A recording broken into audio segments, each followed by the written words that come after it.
Okay, students, so let us look at this question.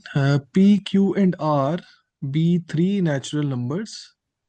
Their sum is 900. R is a perfect square and whose value lies between 150 and 500. P is not less than 0.3 Q and not more than 0.7 Q. We have to find the sum of maximum and minimum possible value of P.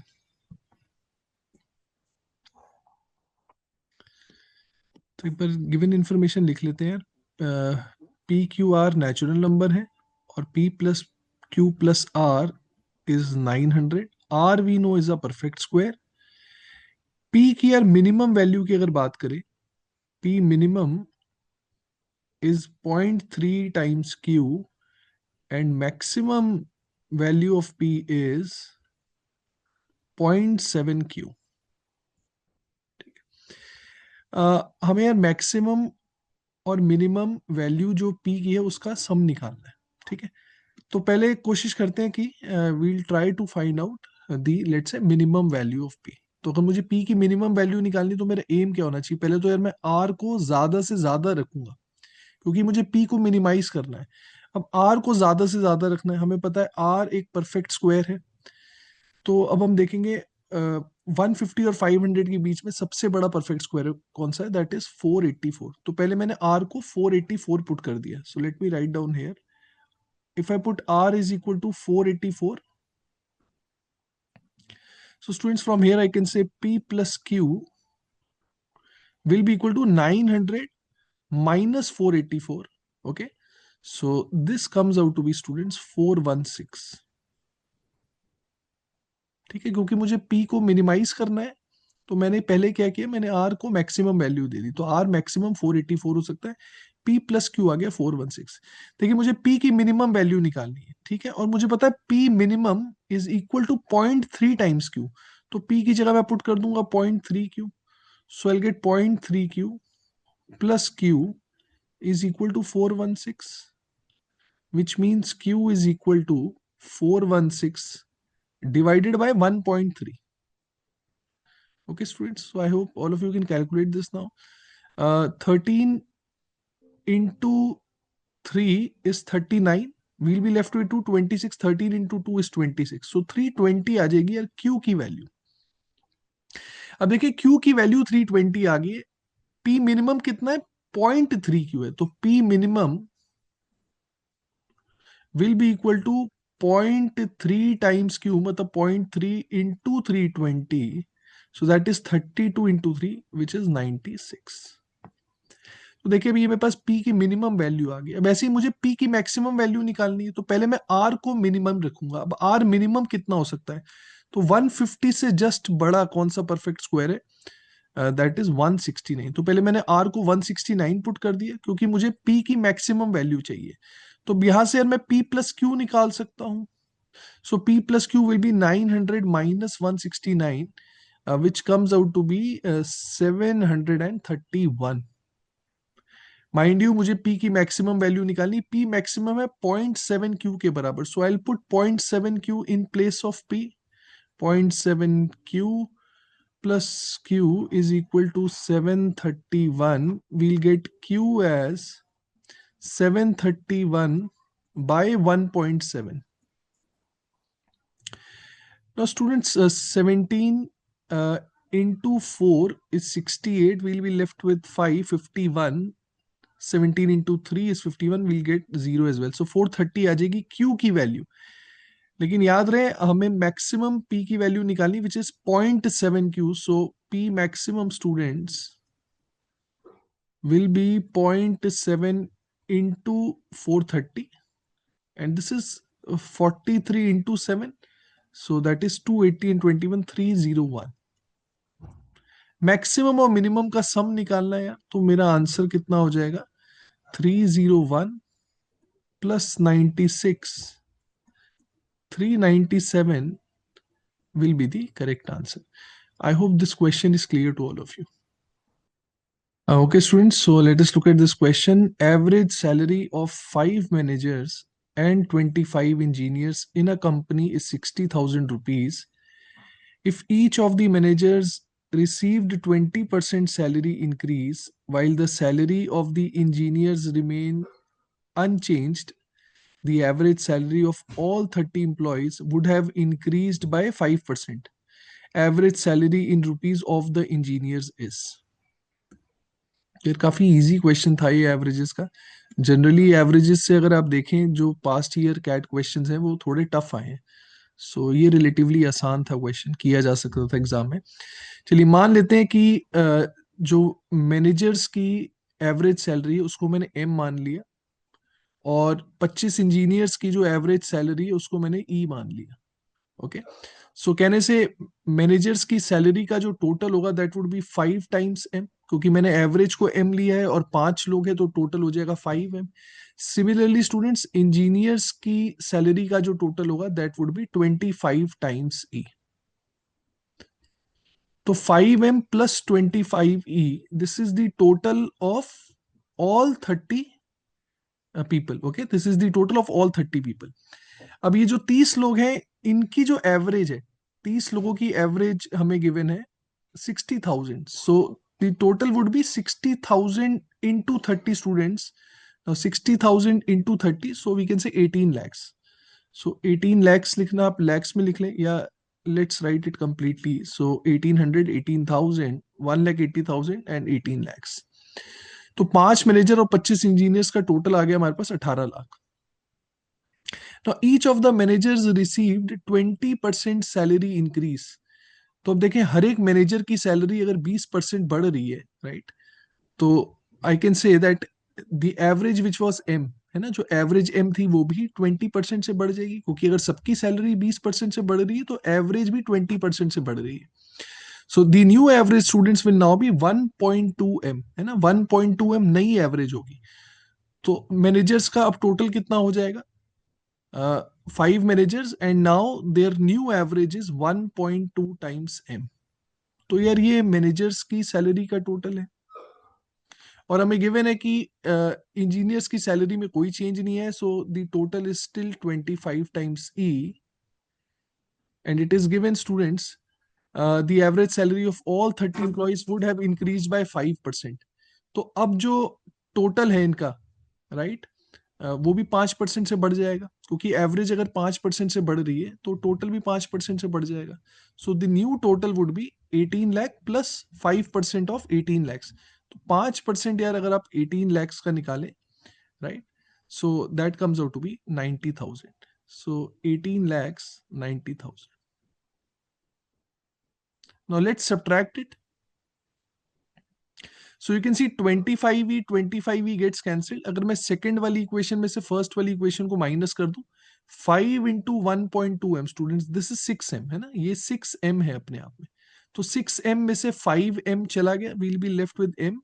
m comes out to be students 90,000. मतलब managers की जो average salary थी that was 90,000. Question में हमसे पूछा गया है average salary of the engineers is. So let's put 90,000 in place of M. तो मेरे पास आ जाएगा, अगर पहली वाली इक्वेशन में मैं m की जगह 90,000 पुट कर दूं student, so I will get 25 times e will be equal to 18 lakhs minus now 5 times e students, 90,000 into 5, 90,000 into 5 will be 4,50,000. तो यार ये हमारे पास 25e की वैल्यू आ जाएगी. तो अब देखिए 18 लाख में से अगर मैं 4.5 लाख कम कर दूं, so I get 13,50,000. So students ई, if you calculate 13,50,000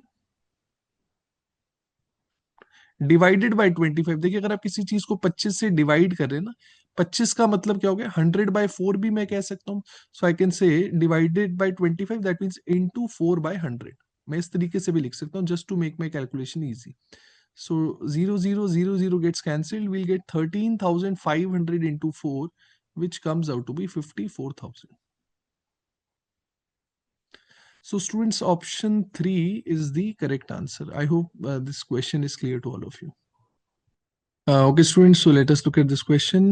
In a school with 1,500 students, each student chooses any one of the streams out of science, arts and commerce.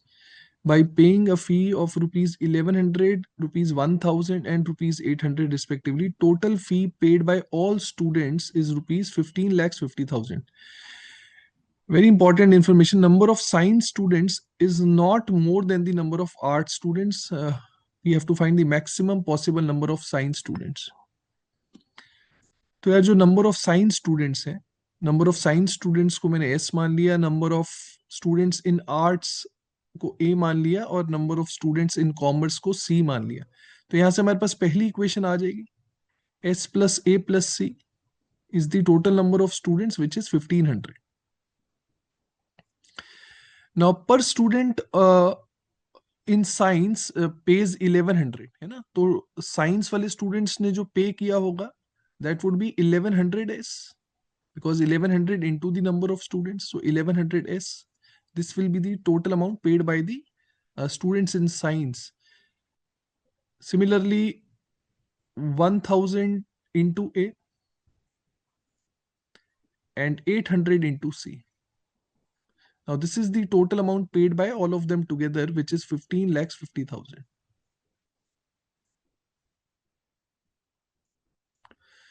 तो देखिए ये सारे ही 100 के मल्टीपल है ना. अगर मैं 100 कॉमन ले लूं,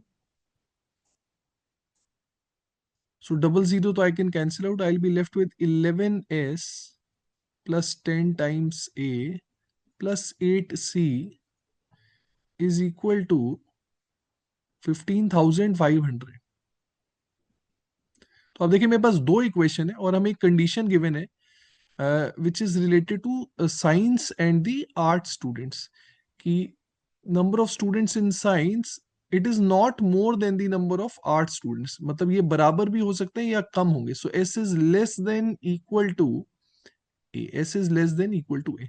तो क्योंकि क्वेश्चन हमें ए और एस के टर्म्स में पूछा गया है, तो सी को तो हम एलिमिनेट कर सकते हैं, right. Now this first equation students, first equation I will multiply by 8 क्योंकि I will try to eliminate C. तो अगर मैं पहली इक्वेशन को 8 से मल्टीप्लाई कर दूं, I will get 8s plus 8a plus 8c is equal to 1500 into 8 which is 12,000. And now students, if I subtract 8c gets cancelled, I'll be left with 3s, right? 3s plus 2 times a, 3s plus 2 times a is equal to 3500. ठीक है. अब देखिए हमें s की value को ज्यादा से ज्यादा रखना है ना, s की वैल्यू को ज्यादा से ज्यादा रखना है. s ज्यादा से ज्यादा कितना हो सकता है, a के बराबर हो सकता है ना, क्योंकि s या तो a के बराबर होगा या a से कम होगा. अब क्योंकि मुझे s को ज्यादा से ज्यादा रखना है, so I will try to put s is equal to a. Okay, I'll try to put s and a equal to each other. तो बस अब आप पूरी इक्वेशन s के टर्म्स में बना लें, क्योंकि a और s को मैंने बराबर रखा है. So I will replace a by s. I will get 3s plus 2 times s is equal to 3500. 5s is equal to 3500 and students s comes out to be 700. ये s की maximum value है ना, क्योंकि हमने s और a को बराबर रखा है, तो उस केस में s 700 आ रहा है, मतलब a भी 700 आ रहा है. और क्योंकि s a से ज्यादा हो नहीं सकता, बराबर ही हो सकता है, so 700 will be the maximum value. Okay, I hope this question is clear to everyone. Okay students, so let us look at this question. Teams A, B, and C, they consist of 5, 8, and 10 members respectively. Every member within a team is equally productive. Working separately, teams A, B, and C can complete a certain job in 40 hours, 50 hours, and 4 hours respectively. पहले काम करते हैं, इस information को use कर लेते हैं. देखिए तीनों टीम्स सेम काम कर रही हैं. टीम ए के 5 लोगों को 40 घंटे लगते हैं, तो कहने से अगर टीम ए का 1% काम करेगा तो उसे कितना टाइम लगेगा. Now 5 members are taking 40 hours, so कहने से 1 member is going to take 40 into 5, that means 200 hours, है ना, क्योंकि इनवर्स रिलेशन होता है. अगर हम लोगों को कम करेंगे तो टाइम ज्यादा हो जाएगा. तो अगर 5 लोगों को 40 घंटे लग रहे हैं तो 1% is going to take 40 into 5, 200 hours. Similarly 1% from team B, कहने से 1% from team B is going to take 50 into 8, that means 400 hours,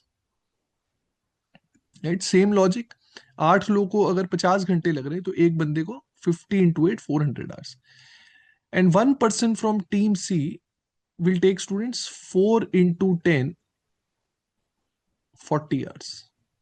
तो ये मैंने टाइम निकाल लिया है. 1 person from team A, 1 person from team B and 1 person from team C, they are doing the same work. तो जैसे अब यार हम नॉर्मल टाइम एंड वर्क के क्वेश्चन करते हैं वैसे ही करेंगे. हम टोटल वर्क को पहले एज्यूम कर लेंगे, which is a multiple of 200 440 which comes out to be 400. और 400 यूनिट मैंने पूरा काम ले लिया. अब ए की एफिशिएंसी में निकाल सकता हूँ, मतलब 1 person फ्रॉम टीम ए, उसकी एफिशिएंसी कितनी हो जाएगी? That would be 2 units every hour. 1 person from team B, उसकी efficiency will be 1 unit every hour. And 1 person from team C, उसकी efficiency will be 10 units every our.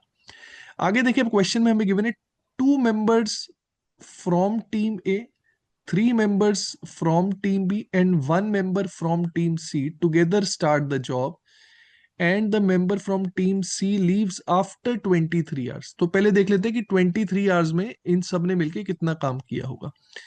Now 2 members from team A, can I say 2 members from team A will be doing 2 × 2 4 units every hour? क्योंकि 1 person from team A is doing 2 units every hour, so 2 person from team A will be doing 2 × 2 4 units every hour. Similarly, 3 persons from team B will be doing 3 × 1 3 units every hour, and 1 member from team C, students, 1 member from team C will be doing 1 × 10 10 units every hour. Now this is the work they are doing together every hour, which comes out to be 17. तो 17 units per hour ये लोग काम कर रहे हैं. तो 23 hours में इन्होंने कितना काम किया होगा? That would B 23 × 17, which comes out to be 340 + 51, 391 units are done. देखिए 23 आवर्स में 391 यूनिट्स हो गए. ना how much work is left? So 400 minus 391, only 9 units are left. देखिए अब क्वेश्चन में गिवन है क्योंकि सी ने काम छोड़ दिया है, राइट? 23 आवर्स के बाद सी ने काम छोड़ दिया है. Now the number of additional member from team B that would be required to replace the member from team C to finish the job in the next 1 hour. अब देखिए सी का जो एक बंदा था वो तो चला गया है, तो बोल रहे एडिशनल हमें टीम बी से कितने और मेंबर की जरूरत पड़ेगी कि अगले 1 घंटे में काम हो जाए. अब देखिए ये लोग तो अभी भी काम कर रहे हैं ना. 2 members from team A and 3 members from team B, they are still working. कहने से अगले 1 घंटे में 7 यूनिट्स तो हो ही जाएंगे. अगले 1 घंटे में 7 यूनिट्स हो जाएंगे, because we already have 2 members from team A and 3 members from team B. तो 7 यूनिट्स तो हो जाएंगे, लेकिन हमें करने कितने? हमें अगले 1 घंटे में 9 यूनिट करने हैं. 7 यूनिट्स हो जाएंगे, so we need to do 2 units extra. अब देखिए वो 2 यूनिट एक्स्ट्रा करने के लिए, हमें ये देखना है कि हमें टीम बी के कितने मेंबर्स चाहिए होंगे. अब आप देखिए टीम बी का एक मेंबर 1 यूनिट करता है, टीम बी का एक मेंबर 1 यूनिट कर सकता है. हमें 2 यूनिट और कराने हैं, तो 2 यूनिट और कराने के लिए we need 2 extra members from team B. So students, 2, option 2 will be the correct answer. I hope this question is clear to all of you. Okay students, so let us look at this question. For real values of x, the range of the function f of x is equal to 2x minus 3 divided by 2x square plus 4x minus 6 is. तो देखिए यार यहाँ हमें f of x की range बतानी है, और जब भी ये रेंज बेस्ड जो क्वेश्चंस होते हैं या इनइक्वालिटी बेस्ड क्वेश्चंस होते हैं, बेटर रहता है आप ऑप्शंस यूज करें, काफी जल्दी आप इसे सॉल्व कर सकते हैं. अब ऑप्शंस को कैसे यूज करना मैं आपको वो समझाता हूँ. Just focus on the second part of every option, है ना. हर एक ऑप्शन के आप दूसरे पार्ट पे फोकस करें. अगर मैं पहले ऑप्शन और चौथे ऑप्शन की बात करूं, फर्स्ट ऑप्शन और फोर्थ ऑप्शन में दे हैव इंक्लूडेड 1/2, है ना. First option and fourth option में उन्होंने 1/2 को इंक्लूड किया है और सेकेंड और थर्ड में नहीं किया है. तो मैं 1/2 पुट करके देख लेता हूं. अगर 1/2 सेटिस्फाई कर जाता है तो मेरा आंसर या तो ऑप्शन 1 होगा या 4 होगा, और अगर 1/2 सेटिस्फाई नहीं करेगा तो या तो आंसर ऑप्शन 2 होगा या 3 होगा. So let's put f of x is equal to 1/2. तो अगर मैं एफ ऑफ एक्स की जगह 1/2 पुट करूं, so I get 1/2 is equal to 2x-3 divided by 2x square plus 4x minus 6. Now students, I need to check कि x real आ रहा है कि नहीं आ रहा है, क्योंकि अगर x रियल आ गया तो इसका मतलब है 1/2 is a part of solution.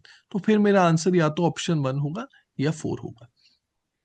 तो अगर क्रॉस मल्टीप्लाई करें, we'll get 2x square plus 4x minus 6 is equal to 4x minus 6. You can see 4x gets cancelled, minus 6 gets cancelled. 2x square is equal to 0, that means x is equal to 0. तो देखें x real आ रहा है, इसका मतलब है 1/2 F of x की possible value है। तो या तो मेरा आंसर ऑप्शन 1 है अब, या मेरा आंसर ऑप्शन 4 है। तो 2 और 3 को तो मैं यार एलिमिनेट कर सकता हूँ। So let's eliminate option 2 and option 3। अब स्टूडेंट्स, ऑप्शन 1 और ऑप्शन 4 में क्या आंसर होगा वो कैसे सॉल्व करेंगे? Now just focus on the first part of both these options, है ना, ये वाले पार्ट पे फोकस करें और ये वाले पार्ट पे फोकस करें, ऑप्शन 1 और ऑप्शन 4 के। देखिए 1/4 स्टूडेंट्स, ऑप्शन 1 में उन्होंने 1/4 को इंक्लूड किया हुआ है, ऑप्शन 4 में उन्होंने 1/4 को इंक्लूड नहीं किया हुआ है। देखिए 1/8 दोनों में आ रहा है, 1/8 यहां भी आ रहा है, 1/8 यहां भी आ रहा है, और 1/8 यहां भी आ रहा है। 1/8 चेक करने की जरूरत नहीं है, क्योंकि उससे आपको आंसर पता नहीं लगेगा। आपको 1/4 पुट करके चेक करना चाहिए, क्योंकि 1/4 पहले वाले ऑप्शन में आ रहा है, चौथे वाले ऑप्शन में नहीं आ रहा है। तो 1/4 को मैं चेक करूंगा। Let's put F of X as 1/4।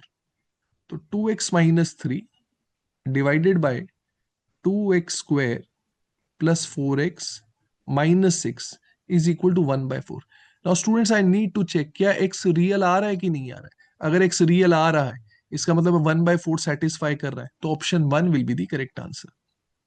Let's cross multiply and check, will get 8x minus 12 is equal to 2x square plus 4x minus 6.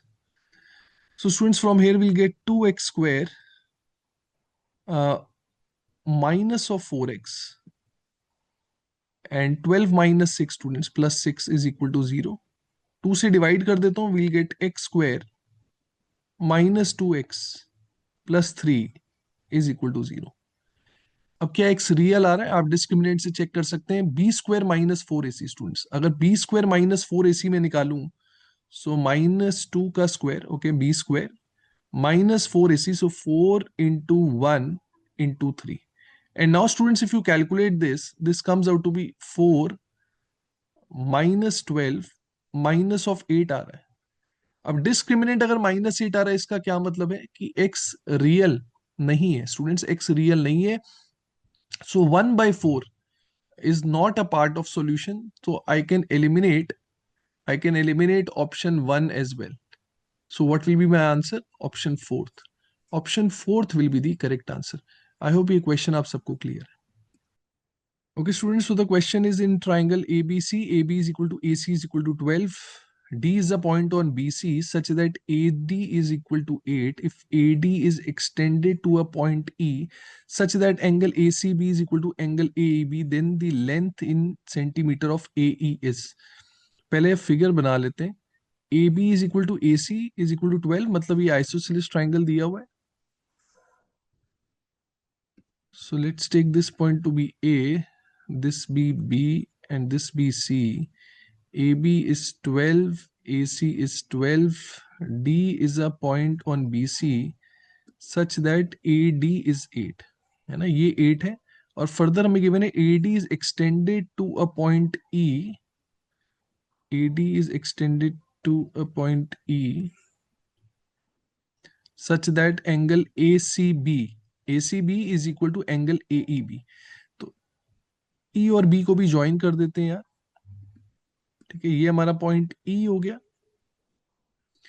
Now angle ACB, so let's take this to be theta. So ACB students, it is equal to AEB, so this will also be theta. और AD हमें given है 8। Moreover students, because it is an isosceles triangle AB AC दोनों ही 12 है, तो अगर angle ACB theta है तो angle ABC भी थीटा होगा।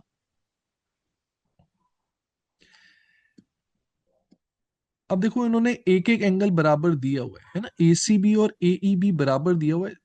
काफी बड़ा हिंट है कि सिमिलैरिटी यहाँ लगेगी ही लगेगी। अब सिमिलैरिटी लगेगी कैसे वो हमें फिगर आउट करना पड़ेगा। ठीक है, तो ये तीन एंगल्स तो स्टूडेंट्स बराबर हो गए है ना, दो हमें बराबर गिवन थे, और क्योंकि आइसोसेलेस ट्राइंगल था इसलिए एंगल ABCB थीटा हो जाएगा। तो angle ABC, angle ACB and angle AEB ये तीनों एक दूसरे के बराबर है। Now we have to find the length of AE। Okay, now just see here, students. Can I say if I take this angle, if I take this angle to be y, ठीक है, अगर मैं इस angle को y ले लूं, so this angle, students, this is exterior angle for triangle BED.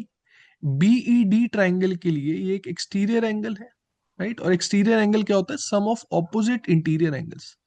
Okay, I repeat, this is exterior angle for this triangle BED। तो ये हो जाएगा थीटा प्लस वाई के बराबर। नाउ स्टूडेंट्स, ABD ट्राइंगल देखें और ABE ट्राइंगल देखें। ठीक है, ये जो ट्राइंगल है ABD और ये जो बड़ा वाला ट्राइंगल है ABE, ABD ABE, देखिए सिमिलर है। कैसे सिमिलर है?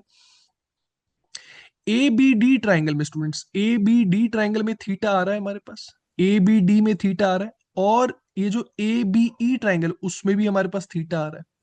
तो ये जो ऊपर छोटा वाला ट्राइंगल है उसमें भी मेरे पास थीटा आ रहा है, और ये जो बड़ा वाला ट्राइंगल है ABE उसमें भी थीटा आ रहा है। तो एक एक एंगल तो बराबर हो गया। ऐसे स्टूडेंट्स, ये जो ऊपर ABD ट्राइंगल है, ABD में मेरे पास थीटा प्लस वाई आ रहा है ना, ये थीटा प्लस वाई आ रहा है। ऐसे ही आप देखिए बड़े वाले ट्राइंगल में भी मेरे पास ये थीटा प्लस वाई आ रहा है। तो अब देखिए अगर दो एंगल्स बराबर है तो सिमिलर हो गए। Now let's apply similarity. तो अभी मैं पहले ऊपर छोटा वाला जो ट्राइंगल है ABD, वहां आप देखिए थीटा के सामने क्या आ रहा है, वहां थीटा के सामने 8 आ रहा है। और ये जो ABE ट्राइंगल है, ABE ट्राइंगल में स्टूडेंट्स थीटा के सामने क्या आ रहा है? AB आ रहा है, AB थीटा के सामने AB की लेंथ कितनी? 12। तो 8/12 ये हो गया कोरस्पॉन्डिंग साइड्स का रेशियो। ऐसे स्टूडेंट्स आप देखें छोटे वाले ट्राइंगल में, ABD ट्राइंगल में थीटा प्लस वाई के सामने क्या आ रहा है? थीटा प्लस वाई के सामने 12 आ रहा है। और स्टूडेंट्स ये जो बड़ा वाला ट्राइंगल है ABE में भी मेरे पास थीटा प्लस वाई आ रहा है।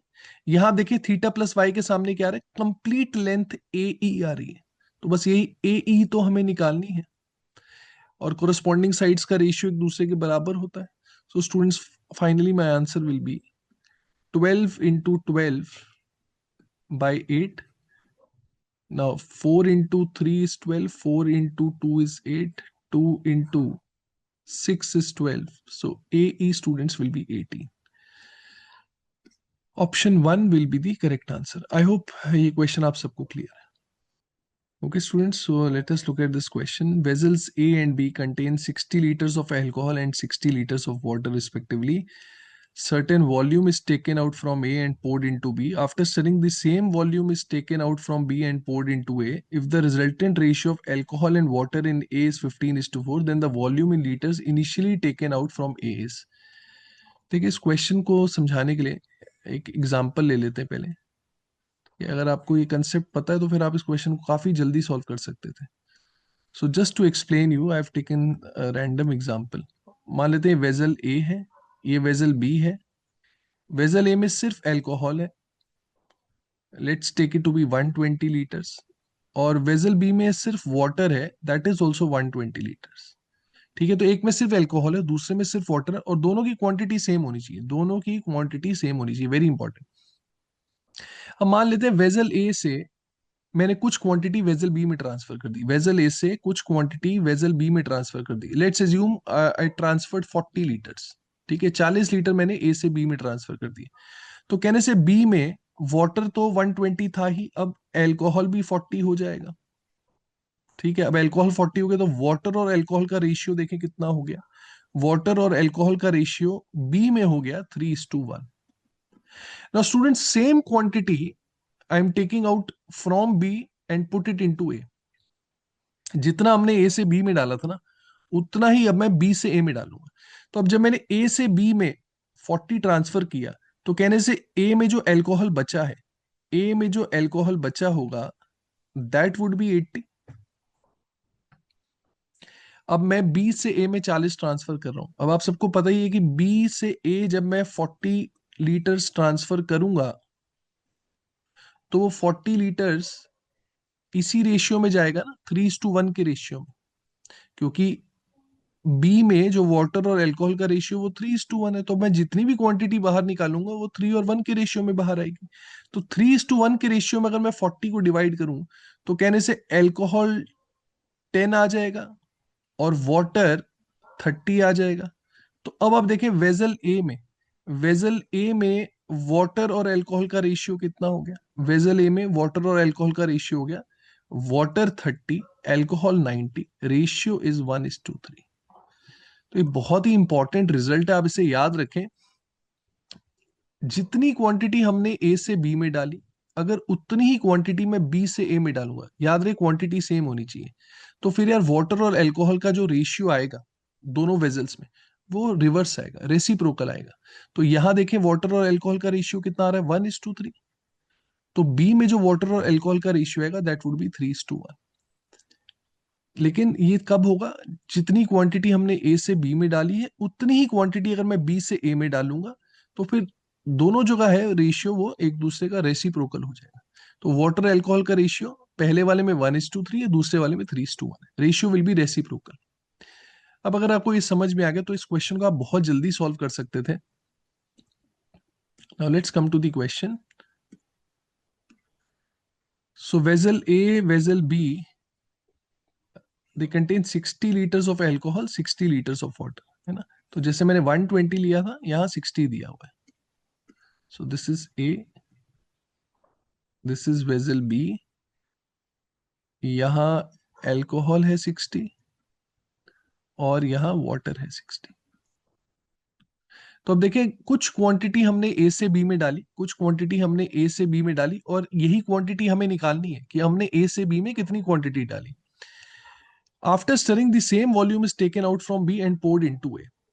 तो जितनी क्वांटिटी ए से बी में आई थी उतनी ही बी से हमने ए में डाली। Now resultant ratio of alcohol and water in A is 15:4।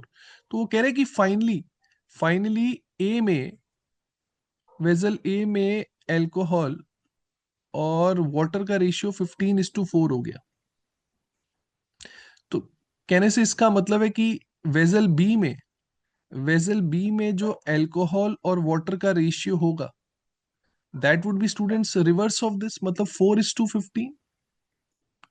तो मैं ये कह सकता हूं ना कि जब मैंने ए से बी में कुछ क्वांटिटी डाली, जब मैंने ए से बी में कुछ क्वांटिटी डाली तो अल्कोहल और वाटर 4:15 हो गए होंगे। अब देखिए जब हमने ए से बी में कुछ क्वांटिटी डाली, बी में वाटर तो 60 ही था ना, बी में वाटर 60 ही था, और वाटर के कितने पार्ट्स है? 15। मतलब ये 15 पार्ट्स की वैल्यू कितनी हो गई? 15 पार्ट्स की वैल्यू स्टूडेंट 60 हो गई।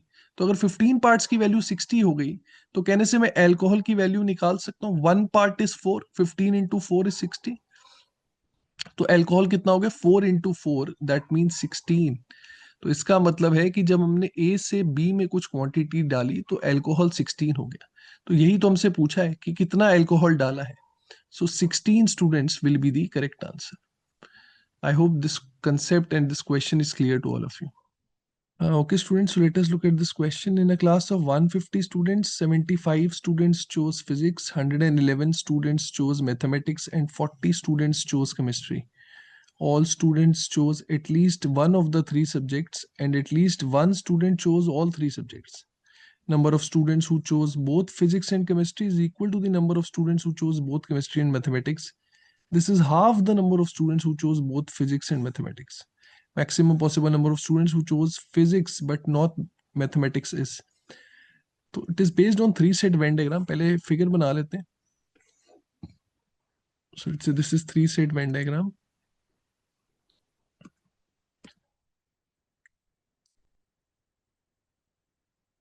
Physics 75, mathematics 111, 40 students chose chemistry. It is also given all students chose at least one of the three subjects. मतलब सब लोग वेन डायग्राम के अंदर ही आएंगे, nobody is out of the Venn diagram. All 150 students are part of Venn diagram. It is also given that one student, at least one student chose all three subjects. तो all three subjects के लिए let's say मैंने variable ले लिया x, तो x की कम से कम value 1 होनी चाहिए ना, x cannot be 0. Now let's use the information number of students who chose both physics and chemistry. अब देखिए both physics and chemistry वाला रीजन ये है ना, this is both physics and chemistry. So I'll take this part, I'll take this region to be y. तो both physics and chemistry अब कितना हो जाएगा, both physics and chemistry will be x plus y, and it is equal to the number of students who chose both chemistry and mathematics. तो chemistry and mathematics students ये वाला region है, this is also equal to x plus y, ये भी x plus Y के बराबर होना चाहिए. तो मिडिल में तो x आ ही रहा है, that means this will also be y. अब ये जो वैल्यू है स्टूडेंट्स x प्लस वाई है ना, number of students who chose both physics and chemistry, which is x plus y, it is equal to the number of students who chose both chemistry and mathematics, it is x plus y. Now this is half of the number of students who chose both physics and mathematics. मतलब physics और mathematics ये पूरा region ये x plus y का double है. Okay, I hope all of you are getting this, it is double of x plus y. मतलब ये पूरा रीजन कितना होना चाहिए, 2x plus 2y. Okay, this complete region students should be 2x plus 2y. मतलब ये वाला जो रीजन है that this will be x plus 2y, ये हमारा हो जाएगा x प्लस 2 टाइम्स y.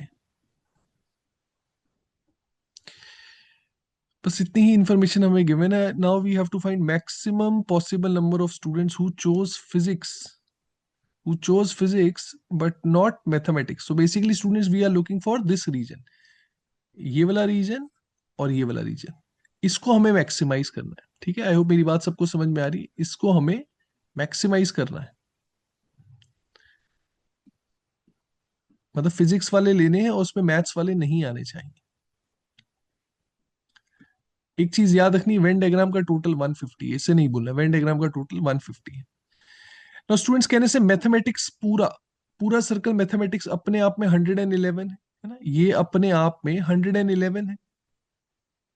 तो बाकी जो रीजन बच गए students, this region and this region, these three regions should add up to 39. I hope ये पॉइंट सबको क्लियर है, क्योंकि 111 तो मैथमेटिक्स का पूरा पूरा हो गया और पूरे वेन डायग्राम का टोटल 150 है. तो ये जो तीन रीजन मैंने हाईलाइट करे हैं स्टूडेंट्स है ना, ये वाला रीजन, ये वाला रीजन और ये वाला region, this should add up to 39. अब एक काम करता हूं, पहले ये वाली वैल्यू निकाले, तो 40 में से अगर मैं इन तीनों को माइनस कर दूं, so I get 40 minus X. Okay, 40 minus X minus 2 times Y. And similarly 75 में से स्टूडेंट्स, 75 में से अगर मैं ये तीनों चीजें माइनस कर दूं 75 में से, so I get 75 minus 2x minus 3y, minus 2x minus 3 times y. अब देखिए, अभी मैंने आपको बताया कि 150 वेन डायग्राम का टोटल है, मैथमेटिक्स का पूरा सर्कल अपने आप में 111 है. तो ये जो बची हुई तीन वैल्यूज हैं, I write them here, 75 minus 2x minus 3y plus y students and plus 40 minus x minus 2y students, this should be equal to 39. Let's solve it students. So 75 plus 40, ये आ गया हमारे पास 115 minus 2x minus x. Okay, minus 2x minus x will give minus of 3x and minus 3y plus y minus 2y will give minus of 4 times y, and this is 39. So from here students will get 3x plus 4 times y is equal to 76. ये हमारे पास आ जाएगी एक equation, 3x plus 4y 76. अब देखिए मुझे निकालना क्या है, मुझे चाहिए कि ये वाला रीजन और ये वाला region students, yes, this region and this region, इसको मुझे मैक्सिमाइज करना है। तो पहले इनको ऐड करके देख लेता हूँ क्या आ रहा है। सो if I add these two values, so students I get 75 -2x -3y +y, इसको मुझे मैक्सिमाइज करना है। तो ये कितना आ गया, this actually becomes 75 minus of, I can say -2x -2y, so I'll take -2 common, so I'll get -2 times x plus y। देखिए इस चीज को मुझे मैक्सिमाइज करना है। नाउ कहने से अगर मुझे इसको मैक्सिमाइज करना है, अगर मुझे इसको मैक्सिमाइज करना है, that means x plus y students, I should try to minimize x plus y ना। जितना x प्लस वाई कम होगा उतनी ये वैल्यू बड़ी हो जाएगी। So I should minimise x plus Y. अब x प्लस वाई की मिनिमम वैल्यू क्या होगी वो मैं यहां से निकाल सकता हूं। याद रहे कि x की वैल्यू स्टूडेंट 0 नहीं हो सकती, x की मिनिमम वैल्यू 1 तो होनी ही चाहिए। अब देखिए 4y is a multiple of 4 है ना, ये 4y 4 का मल्टीपल है, 76 भी 4 का मल्टीपल है, that means 3x students, 3x should also be a multiple of 4, क्योंकि ये भी 4 का मल्टीपल है, ये भी 4 का मल्टीपल है, तो ये भी 4 का मल्टीपल होगा ही होगा। अब 3x 4 का मल्टीपल है, इसका मतलब क्या है, 3 into x is a multiple of 4, that means x has to be a multiple of 4।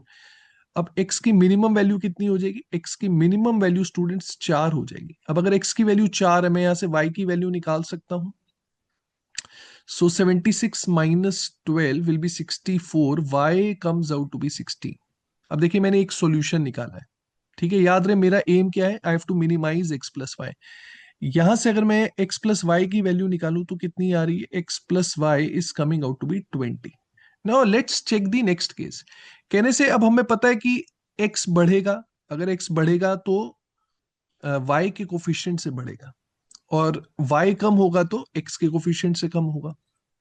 तो अब x कितने से बढ़ेगा, x बढ़ेगा y के कोफिशिएंट से, तो x 4 से बढ़ेगा, x विल बिकम 8। y कम होगा x के कोफिशिएंट से, so y will decrease by 3, y will become 13। अब इस केस में स्टूडेंट्स आप देखें x प्लस वाई की वैल्यू कितनी आ रही है, x plus y here is coming out to be 21।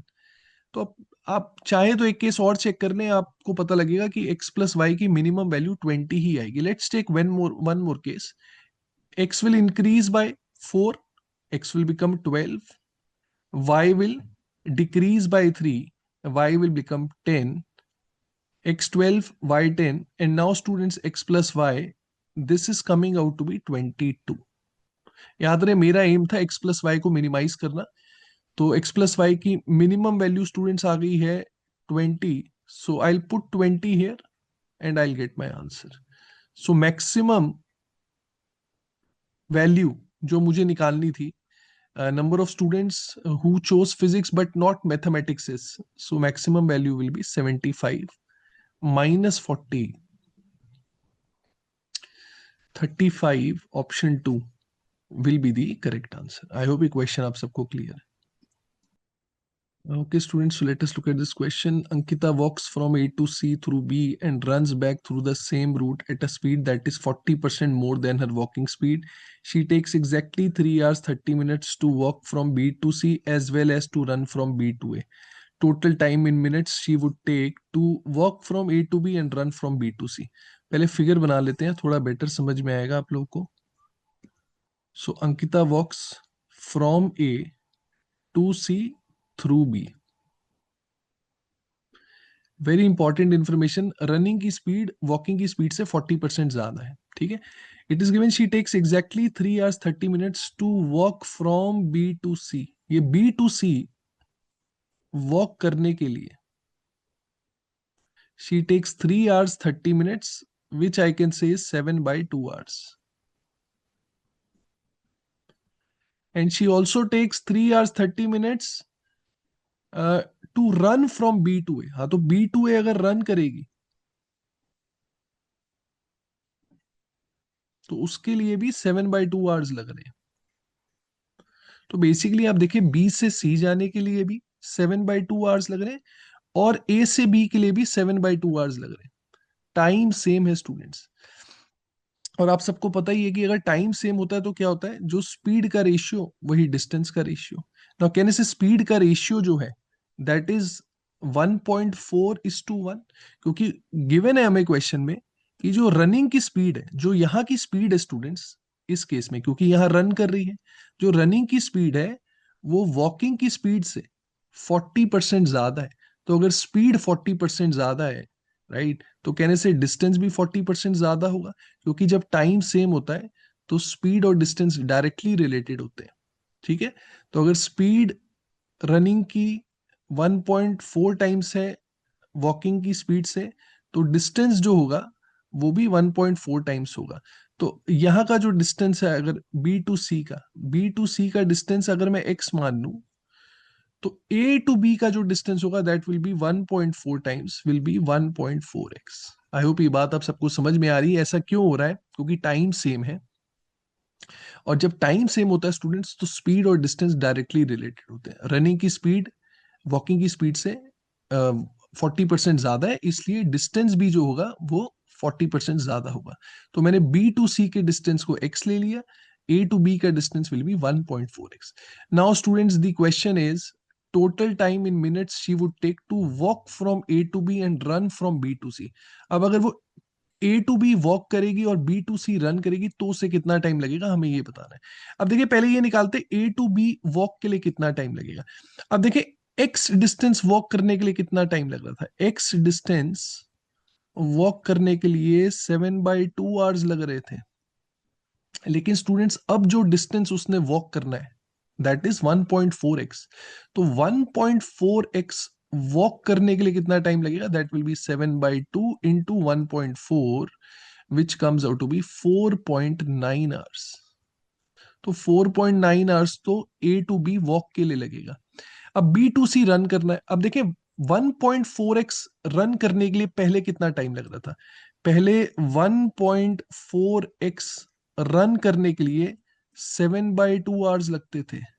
But now students she has to run from B to C, मतलब अब सिर्फ x रन करना है।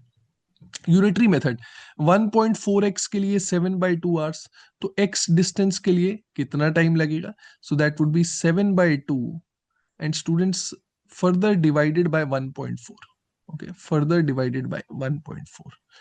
So from here we'll get I can say this is 7 upon 2.8, and students this exactly comes out to be 2.5 hours, 2.5 hours। तो total time देखिए कितना आ गया, total time यहाँ हमारा आ गया 4.9 प्लस 2.5 विच इज 7.4 आवर्स। लेकिन हमें मिनट्स में निकालना है, so we'll multiplied by 60। I can say this is 74 into 6, so 6 into 70 is 420 and 24, so 444 students, 444 minutes will be the correct answer. Okay students, I hope this question is clear to all of you. Okay students, so let us look at this question. Ratio of number of coins in boxes A and B was 17:7. After 108 coins were shifted from box A to box B, this ratio became 37:20. Number of coins that needs to be shifted further from A to B to make this ratio 1:1. तो यार initially मैंने number of coins box A में मान लिए 17x, तो box B में हो जाएंगे 7x। अब बॉक्स ए से बॉक्स बी में चले गए 108 कॉइन्स, तो बॉक्स ए में 108 कॉइन्स कम हो गए, बॉक्स बी में 108 कॉइन्स बढ़ गए, और अब जो रेशियो है students this is 37:20। Now let's cross multiply. 20 into 17x students will give 340x, 108 into 20 is 2160, 37 into 7 students is 210, and 14 and 2 59x, and 108 into 37 students, 8 into 37 is 296, so we'll get 3700 and 296, so 3996. 340x minus 259x will be 81x, and 2160 plus 3996 students will give 6156. So 6156 by 81, 81 into 7 is 567, we'll be left with 48, 486 आ जाएगा, 81 into 6 is 486. x की value देखें 76 आ गई. देखिए यहां तक तो जो number of coins थे बॉक्स ए में, है ना, बॉक्स ए में जो नंबर ऑफ कॉइन्स थे यहां तक, दैट वाज 17x माइनस 108. अब इसमें से भी कुछ कॉइन्स निकाल के बी में डाल दिए. तो लेट से जो नंबर ऑफ कॉइन्स अब हमने ए से बी में डाले उसको मैंने वाई मान लिया, राइट, ये हमें निकालना है. So number of coins box A में कितने हो जाएंगे? 17x minus 108 minus Y. और बी में थे 7x प्लस 108, और ये अब y से बढ़ गए हैं, so this will become further plus y. Now students, this ratio is given 1/1. Now let's equate it. We'll get 17x minus 108 minus y is equal to 7x plus 108 plus y. तो मैं यहां से कह सकता हूं कि 10x and 108 left hand side पे आ जाएगा, so will get -216. Minus y को मैंने राइट हैंड साइड पे भेज दिया, will get 2y. I can say students y will be equal to 5x minus 108. बस अब x की वैल्यू हमें पता है, यहां पुट कर देंगे. 76 into 5 students, 76 into 5 is 380, so 380 minus 108 will be the answer. So students, this comes out to be 272. 272 students will be the correct answer. Okay students, so the question here is a triangle ABC is formed with AB is equal to AC is equal to 50 and BC is equal to 80. Sum of length of all three altitudes of the triangle ABC is. Okay students, so पहले figure बना लेते हैं. Isosceles triangle है, AB और AC बराबर है.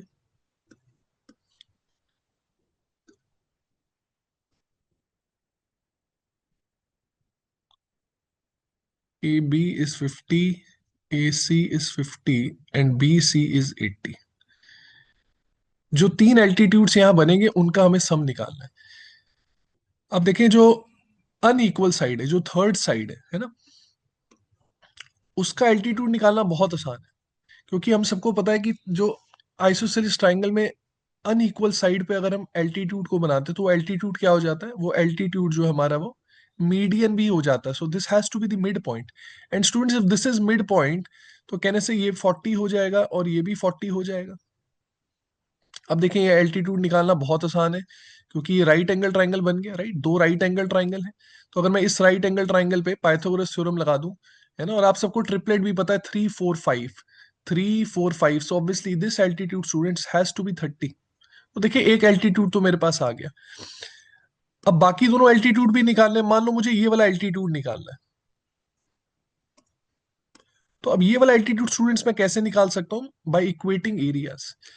क्योंकि देखिए, पूरे ट्राइंगल का एरिया तो मुझे पता ही लग ही रहा है. अगर पूरे ट्राइंगल का एरिया निकालना हो, मैंने BC को बेस मान लिया. अगर मैंने BC को अगर बेस मान लिया, तो आई कैन से area will be half into 80. और BC वाली साइड पे जो परपेंडिकुलर है, BC वाली साइड पे जो परपेंडिकुलर है वो अभी हमने कैलकुलेट किया है, that was 30. So area will be half into 80 into 30. अब इसी ट्राइंगल का एरिया मैं ऐसे भी तो निकाल सकता हूं, अगर मैं AC को बेस ले लूं, राइट, AC को बेस ले लूं. तो AC को बेस ले लिया तो कितना हो गया? 50 हो गया. और ये जो 50 वाली साइड पे मैंने परपेंडिकुलर बनाया है, मान लो मैंने इसको H मान लिया, so area will be half into 50 into H. तो अब मैं यार ये H की वैल्यू निकाल सकता हूँ. I equate areas. So half half gets cancelled, 0 0 gets cancelled.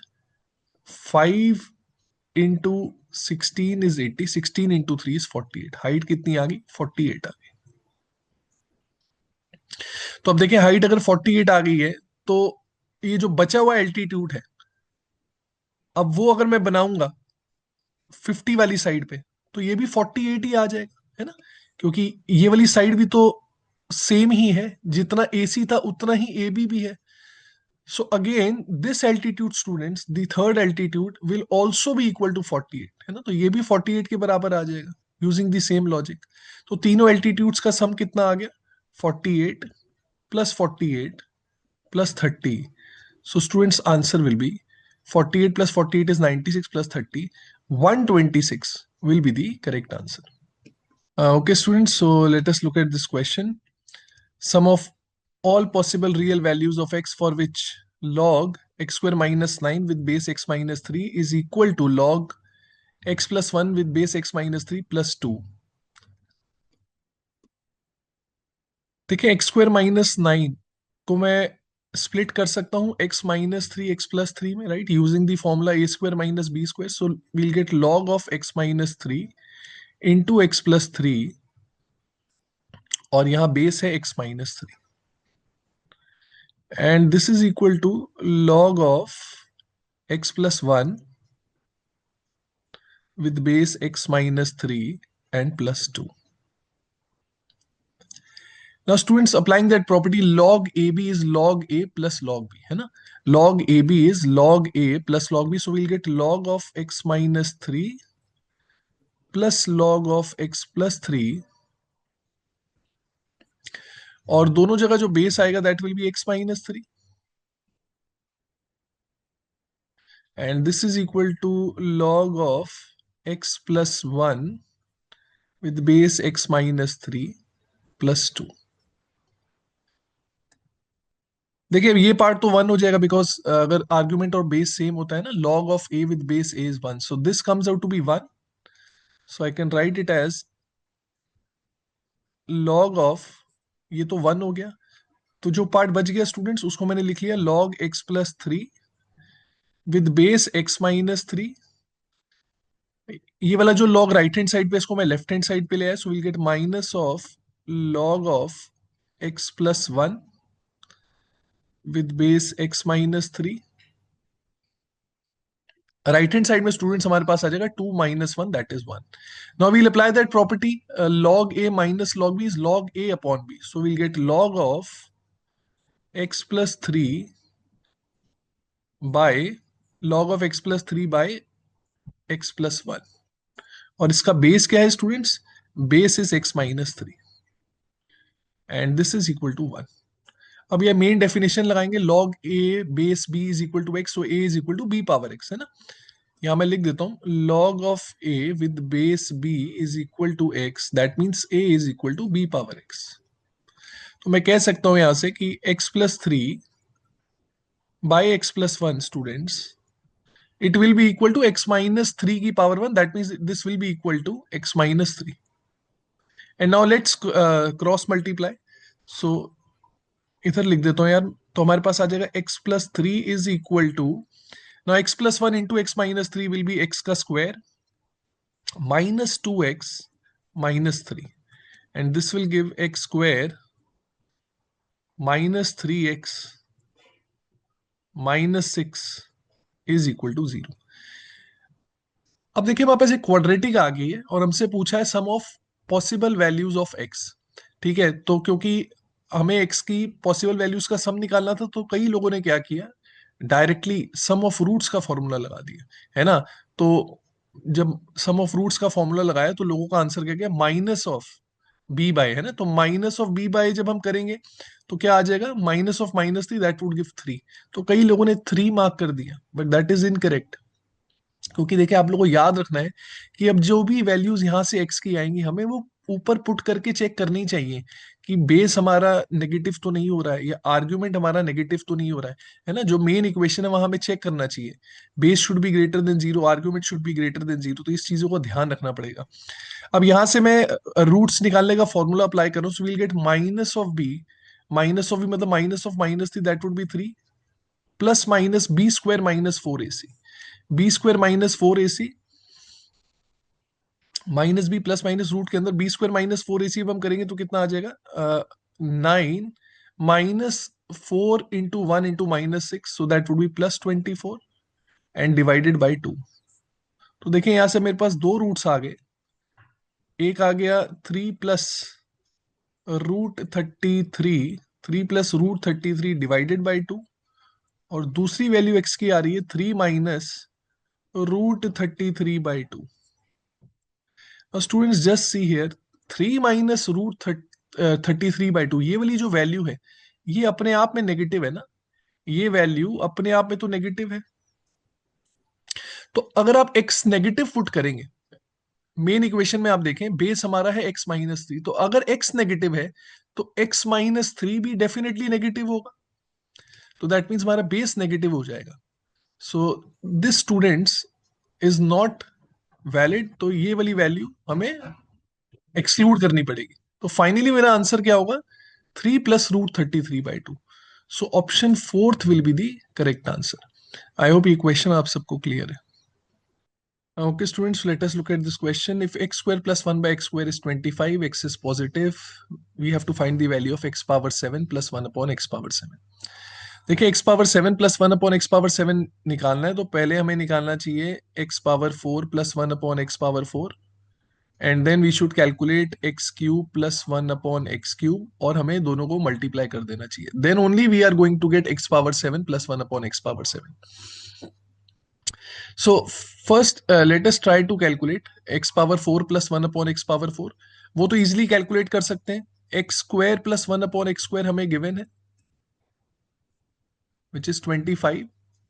Squaring both sides, देखिए अगर दोनों साइड्स में स्क्वायर कर दूंगा, आई get x power 4 plus 1 upon x power 4 plus 2 into x square into 1 by x square, that is 2 only, and 25 square is 625.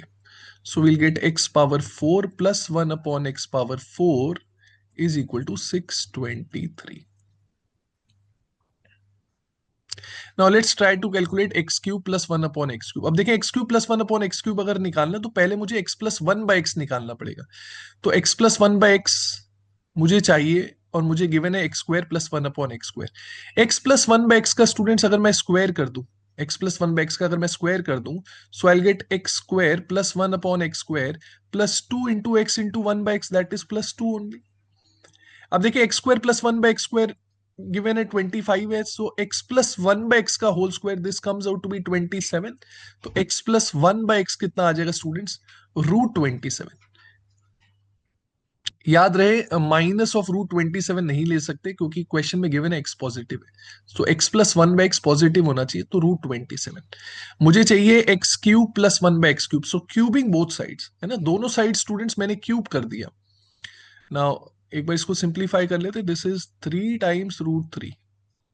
तो अगर मैं दोनों साइड्स अब क्यूब कर दूं,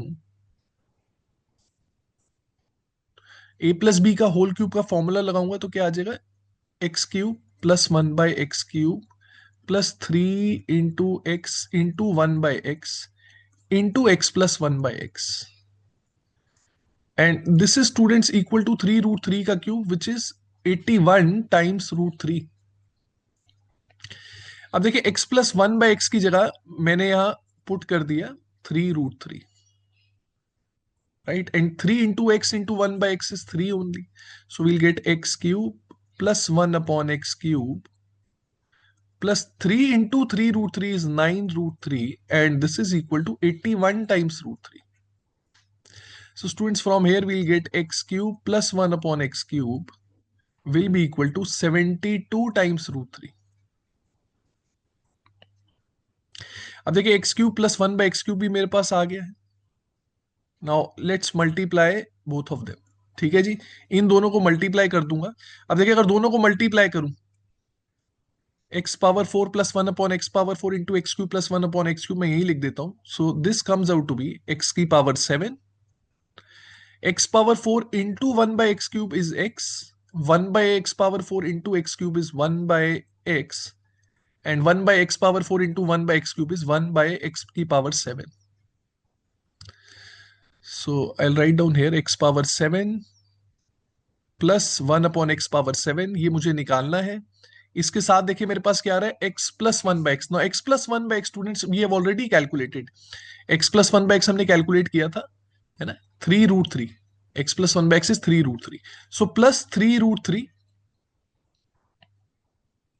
ये इन दोनों का प्रोडक्ट है ना, तो 623, this is equal to 623 into 72 times √3. So finally I can say x power 7 plus 1 upon x power 7 will be equal to 623 into 72 times √3 minus of 3 √3.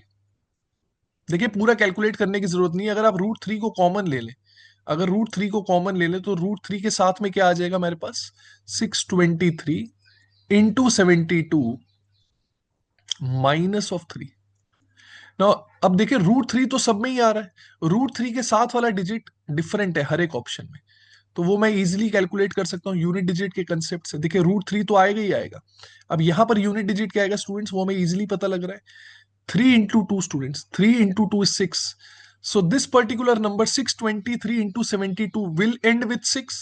अब एक ऐसा नंबर है जो 6 पे एंड कर रहा है, उसमें से आपने 3 कम कर दिया, तो इस नंबर का यूनिट डिजिट क्या आ जाएगा, इस नंबर का यूनिट डिजिट विल बी 3। तो अब आप देखिए कौन सा ऑप्शन 3 से एंड कर रहा है। So option 3 students will be the correct answer. Okay, students, so let us look at this question. Sum of all the digits of the number 10 power 50 plus 10 power 25 minus 123 is. तो देखिए काफी बड़ा number है, इसके जो भी digits आएंगे उसका हमें सम निकालना है। पहले देखें, आप सिर्फ इस पार्ट पे फोकस करें। 10 power 25 माइनस 123, ये कैलकुलेट करना आसान है। देखिए 10 power 25 का मतलब क्या हो गया, 1 एंड 25 टाइम्स 0। तो टोटल डिजिट्स यार इसमें कितने हो जाएंगे, 10 की पावर 25 में एक 1 और 25 0। So total digits will B 26। ठीक है, आई होप आप सबको पता लग रहा है 26 डिजिट्स का ये सबसे छोटा नंबर है। जैसे मैं कहता हूँ 10 स्क्वायर 3 डिजिट का सबसे छोटा नंबर है, 10 क्यूब 4 डिजिट का सबसे छोटा नंबर है। तो ऐसे ही 10 power 25 26 डिजिट का सबसे छोटा नंबर है। ऐसा मैं क्यों बोल रहा हूँ, क्योंकि अब आप इसमें से कुछ भी माइनस करेंगे, so obviously final answer will not be of 26 digits, ये 25 डिजिट का नंबर हो जाएगा। अब देखिए जैसे नॉर्मली माइनस करते हैं वैसे ही करें, आप लोगों को पता ही है कि एंड में 10 हो जाएगा, तो 10 में से 3 गया, 10 में से 3 गया, last digit will be 7। Second last digit students here will be 9, है ना, यहाँ second last digit will be 9, 9 minus 2 is 7। Third last digit will also be 9, 9 minus 1 is 8। अब आप देखें बाकी सारे डिजिट 9 ही होंगे,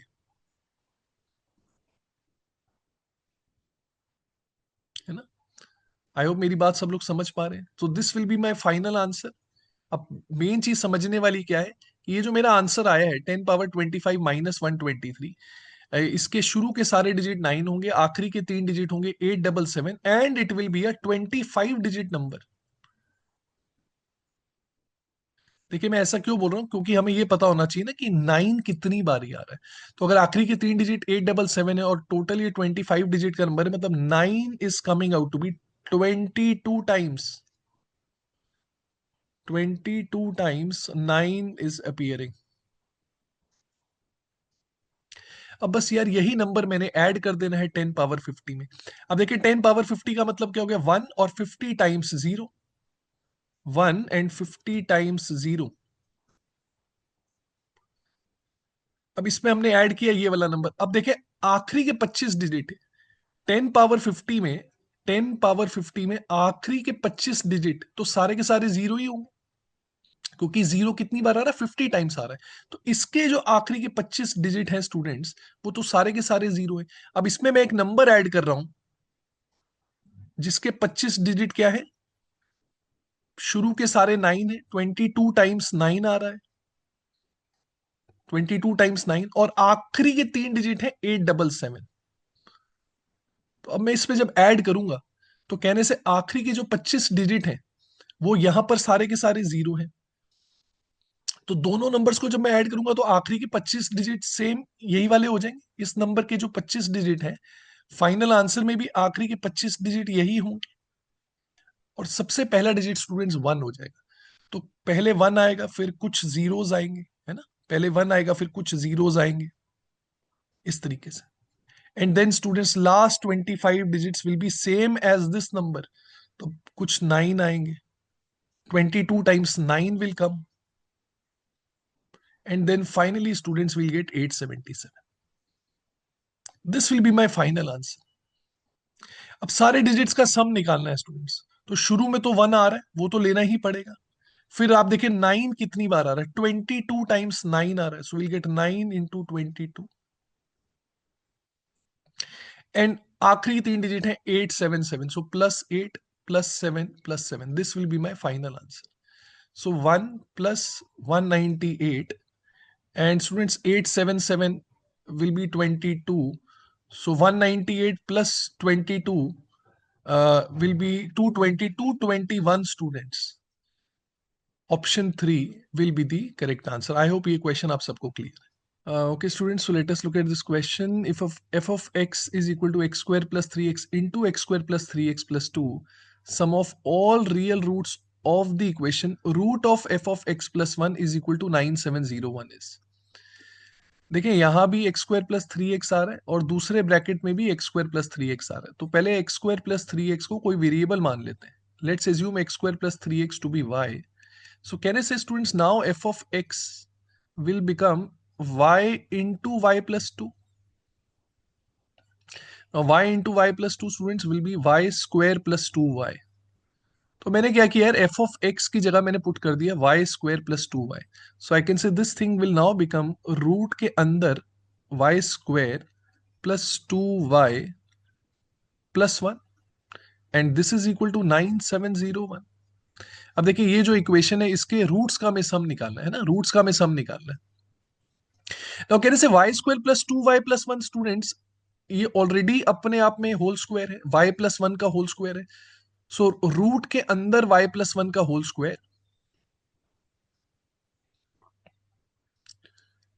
दिस इज 9701. तो रूट और ये स्क्वायर कैंसिल हो जाएगा. Will get y plus one is equal to 9701.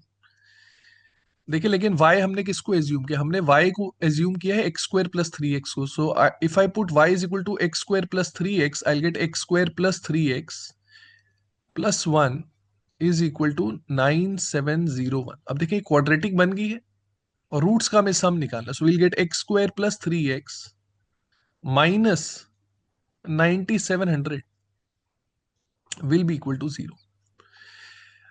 अब देखिए, अब सम ऑफ रूट्स का डायरेक्ट फॉर्मूला भी लगा सकते हैं ना. सम ऑफ रूट्स का फॉर्मूला तो लगा ही सकता हूं मैं, क्योंकि रूट्स का सम ही पूछा है. लेकिन याद रहे रियल रूट्स का सम पूछा है, तो आपको ये चेक कर लेना चाहिए कि क्या इसका जो डी है वो नेगेटिव तो नहीं आ रहा है, and then you should mark the answer. तो अगर मैं इसका डी कैलकुलेट करूं students, discriminant is B square मतलब three square minus four A C. So minus four into one into minus 9700. तो minus four into one into minus 9700. Students this D is definitely greater than zero. इसका मतलब है कि इसके जो roots आ रहे हैं, है ना, क्योंकि डिस्क्रिमिनेंट ग्रेटर देन जीरो तो इसके रूट्स रियल हैं. अब क्योंकि इसके रियल रूट्स हैं तो रूट्स निकालने की जरूरत नहीं, हमें तो सम ऑफ रूट्स निकालने. तो सीधा फॉर्मूला अप्लाई कर सकते हैं, sum of roots minus B by A.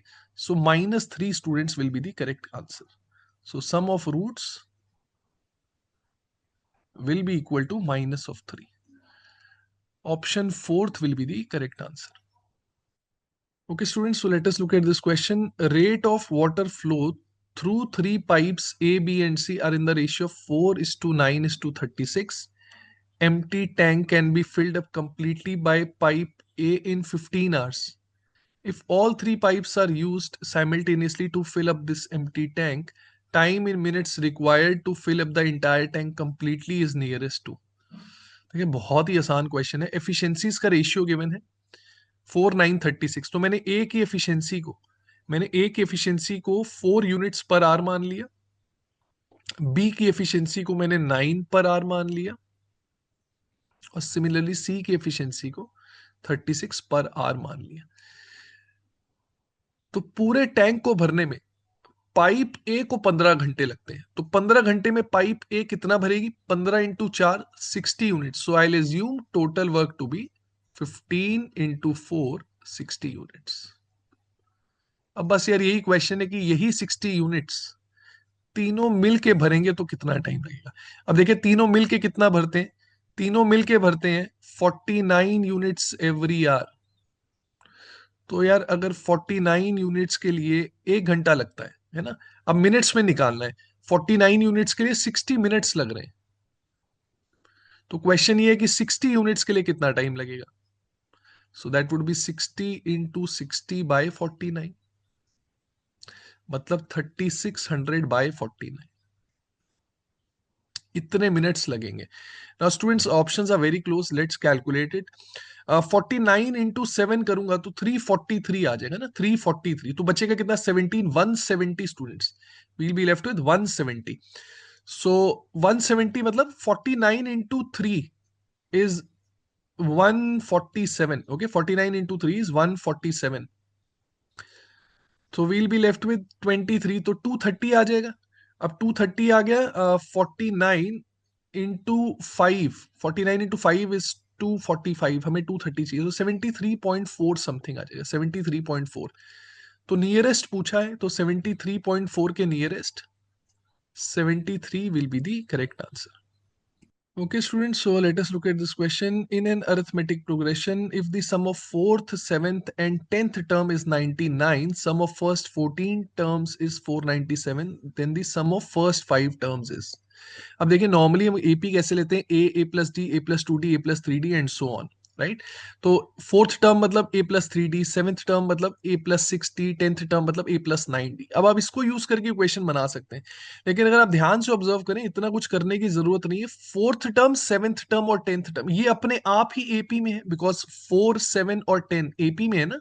4, 7, 10 AP में है, मतलब fourth term, seventh term, tenth term ये तीनों टर्म्स भी एपी में. अब जैसे तीन टर्म्स एपी में, तो मिडिल टर्म एवरेज हो जाता है, तो आई कैन डायरेक्टली से students that the seventh term will be the average of these three terms. तो सेवेंथ टर्म क्या होगा, ए प्लस सिक्स डी, और ये तीनों का एवरेज होना चाहिए. तो 99 divided by 3 students will be equal to 33. मैं डायरेक्टली लिख सकता था, नहीं तो आप इस तरीके से भी कैलकुलेट कर सकते हैं. फोर्थ टर्म मतलब A plus three D, seventh term मतलब A plus six D, tenth term students, tenth term will be a plus 9d and this is equal to 99. So I'll get 3a plus 18d is equal to 99. अब आप देखिए, पूरी equation को अगर मैं 3 से divide कर दूं, I'll get the same thing, a plus 6d is equal to 33. पर बेटर है आप डायरेक्ट ही लिखे, काफी टाइम बच जाता है. Now sum of 14 terms, first 14 terms का सम कितना होगा, 14/2 ट्वाइस ऑफ a, है ना. 14 टर्म्स, सो 14 माइनस 1 मतलब 13d, this is equal to 497. 14/2 students is 7. 497 by 7. 7 into 7 is 49. 7 into 1 is 7. So we'll get 71. 2a plus 3d students. 2a plus 13d. 2a plus 13d is coming out to be 71. a plus six D हमारा 33 था. इस equation को अगर मैं 2 से multiply कर दूं, पहली वाली इक्वेशन को अगर मैं 2 से मल्टीप्लाई कर दूं, I get 2a plus 12d is equal to 66. Now let's subtract, we'll get d is equal to 5. अब d is equal to 5 आप किसी भी इक्वेशन पुट कर दें, यहां अगर मैं d is equal to 5 put कर दूं student, so I'll get a plus 30 is equal to 33. That means a comes out to be 3. Now d is 5, a is 3. We have to find sum of first 5 terms. तो सम of first 5 terms formula लगाने की भी जरूरत नहीं, आप ऐसे ही कर सकते हैं. पहला टर्म है 3, राइट. दूसरा टर्म क्या है, 3 प्लस 5 दैट इज 8. 5 5 का डिफरेंस है. Then 8 plus 5 is 13. 13 plus 5 is 18. 18 plus 5 is 23, right. तो इसको ऐड करना आसान है. मिडिल टर्म एवरेज होती है, ऐसे भी कर सकते हैं. तो मिडिल टर्म यहाँ क्या है, 13, which is the average of these 5 terms. So answer will be 13 into 5. Right, or you could have added 3 plus 8 is 11 plus 13 is 24 plus 18 is 42 plus 23. 65 students will be the sum of first 5 terms. I hope this question is clear to all of you. Okay, students, so let us look at this question. For a 4-digit number greater than 1000, sum of digits in the thousands, hundreds, and tens place is 15. Sum of the digits in the hundreds, tens, and units place is 16. Digit in the tens place is 6 more than the digit in the units place. Difference between the largest and the smallest possible value of the number is.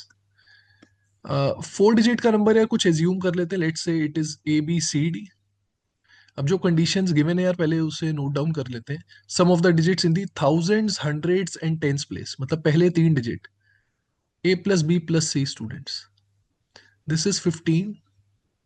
Sum of digits in the hundreds, tens and units place, so that means B plus C plus D. This is 16. और यार information हमें जो given है, digit in the tense place मतलब C, it is 6 more than the digit in the units place. तो C जो है वो D से 6 ज्यादा है, तो C is equal to D plus 6. देखिए अगर मैं इन दोनों इक्वेशन को यूज करूं, आप देख सकते हैं बी और सी तो दोनों में ही आ रहे हैं, है ना, बी और सी दोनों में आ रहे हैं, तो let's subtract it. Second equation में से अगर मैं फर्स्ट वाली इक्वेशन को माइनस कर दूं, I will get D minus A, D minus A students is equal to 1, और I can say D is equal to A plus 1। ठीक है, तो एक इक्वेशन मेरे पास ये आ गई, D is equal to A plus 1। एक दूसरी इक्वेशन है C is equal to D plus 6। ना स्टूडेंट्स, मिनिमम ए की वैल्यू 1 तो होगी, A can not be 0, minimum value A की 1 होगी।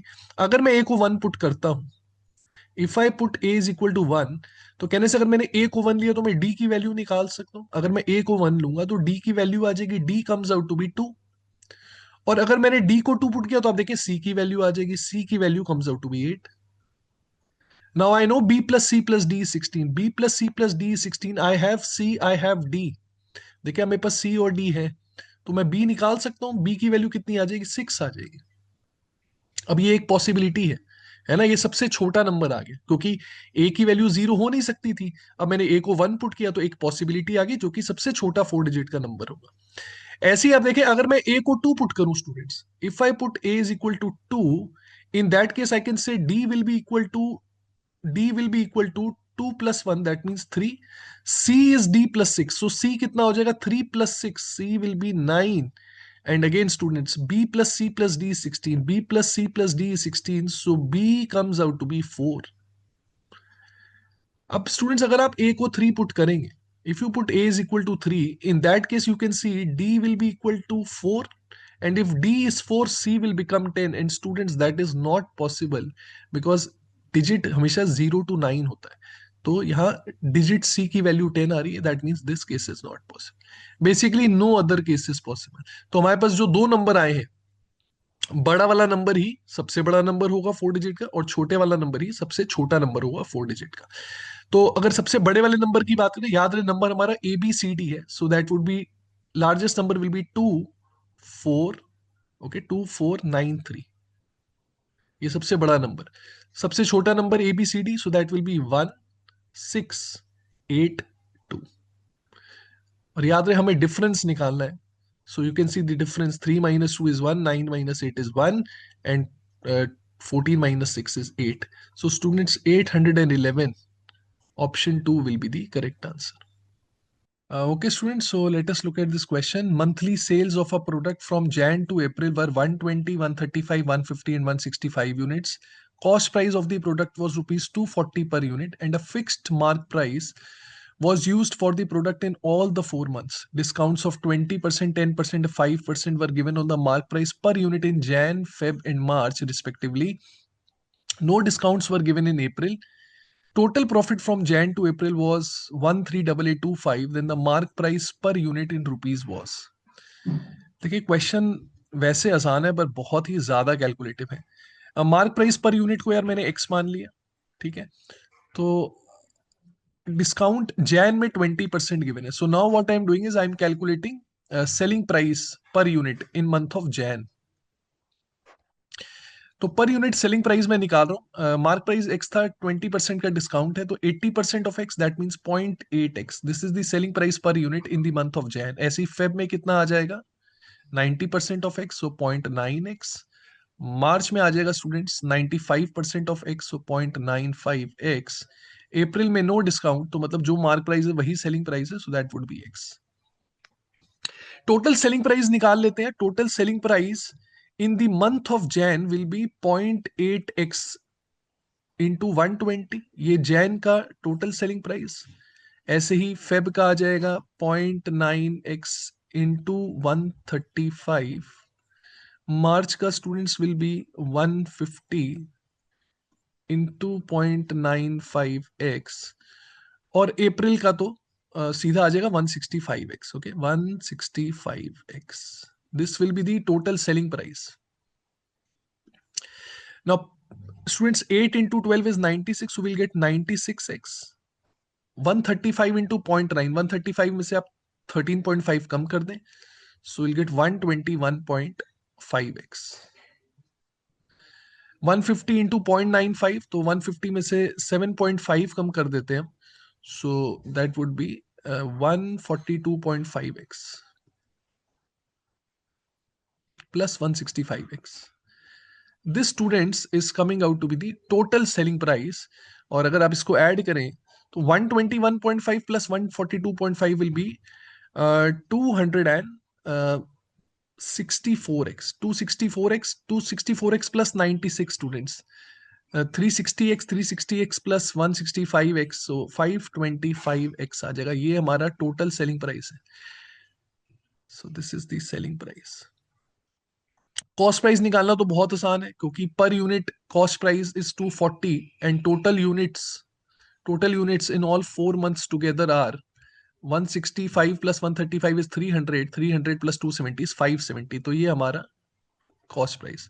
और देखिए प्रॉफिट भी हमें गिवन है 138825. बस अब हमें पता ही है यार सेलिंग प्राइस क्या होता है. It is equal to cost price plus profit. So I can say selling price which is 525x, it should be equal to the cost price which is 240 into 570 plus the profit which is 138825. अब देखिए best रहता है आप यहाँ calculator use करें, काफी time बच जाएगा आप लोगों का. And if you calculate students x comes out to be 525. तो 525 option fourth will be the correct answer. Okay, students, so let us look at this question. ABCD is a trapezium in which AB is parallel to DC, AD is perpendicular to AB, and AB is equal to 3 times DC. If a circle inscribed in the trapezium touching all sides has a radius of 3, then the area of the trapezium is. पहले trapezium बना लेते हैं. देखिए AD is perpendicular to AB मतलब angle A 90 degree है ना. तो trapezium would be something like this. कुछ इस तरीके से ट्रिपीजियम होगा क्योंकि एंगल है 90 है, तो मैंने इसको एंगल ए मान लिया. ठीक है. और ए बी 3 टाइम्स डीसी है students. A B 3 times DC है तो ए बी सी डी से बड़ा भी है ना. ए बी सी डी से बड़ा भी है, इसलिए मैंने ए को नीचे ले लिया. तो ये बी हो जाएगा, ये सी हो जाएगा और ये डी हो जाएगा. And A B and C D are parallel to each other. अब ए बी और सी डी पैरेलल भी है, angle A 90 degree, that means angle D will also be 90 degree. DC को यार मैंने एक्स मान लिया, तो ए बी कितना हो जाएगा. A B will be 3 times x. अब देखिए ये जो इन्फॉर्मेशन है कि सर्कल ट्रिपीजियम के अंदर इंस्क्राइब्ड है टचिंग ऑल साइड्स, ये इन्फॉर्मेशन देने का पर्पस क्या है. देखिए एक बहुत ही इंपॉर्टेंट प्रॉपर्टी हमने क्लासेस में भी डिस्कस करी, एक बार मैं आपको फिर से बता देता हूँ. Now, the property I'm going to tell you, it is valid for any quadrilateral, not only in case of trapezium, for any quadrilateral. किसी भी quadrilateral के अंदर अगर सर्कल इंस्क्राइब्ड हो सकता है, किसी भी quadrilateral के अंदर अगर सर्कल इंस्क्राइब्ड हो सकता है, sum of opposite sides of quadrilateral will be equal. Sum of opposite sides of the quadrilateral will be equal.